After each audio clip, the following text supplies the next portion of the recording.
I'm Dr. Manognya, obstetrician gynecologist and laparoscopic surgeon at RNZ Hospitals, Chintal. White discharge అంటే తెల్లబట్ట అంటారు కదా, అది నార్మలా కాదా?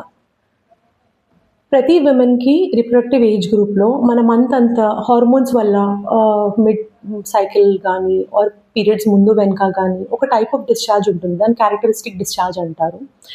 అండ్ కొన్నిసార్లు దానిలో ఒక టైప్ ఆఫ్ ఓడర్ కూడా ఉంటుంది, that is the characteristic odour that a woman has. ఎప్పుడు అబ్నార్మల్ అనుకోవాలి? మీరు ఎప్పుడు డాక్టర్ దగ్గరికి వెళ్ళాలి అంటే గనక మీకు సడన్గా వైట్ డిశ్చార్జ్ క్వాంటిటీ చాలా పెరిగిపోయింది, కలర్ చేంజ్ అయింది, దానిలో red tinged, brown tinged, pink tinged discharge వస్తుంది, బ్యాడ్ స్మెల్ వస్తుంది, and you have lot of itchiness because of that.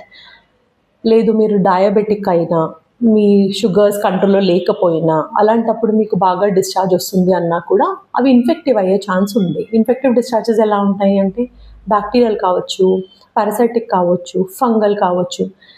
ఒకవేళ అలాంటి డిశ్చార్జ్ వస్తుంటే కనుక మీరు ఖచ్చితంగా డాక్టర్ని కన్సల్ట్ అవ్వాలి. వాళ్ళు ఒకసారి మీ డిశ్చార్జ్ క్యారెక్టరిస్టిక్ చూసి మీకు ఏ ఇన్ఫెక్షన్ ఉండొచ్చు అనే సస్పిషన్ ప్రకారం ఏమైనా ఫర్దర్ టెస్ట్ అవసరం అయితే చేసి they will treat you for the symptoms and infection.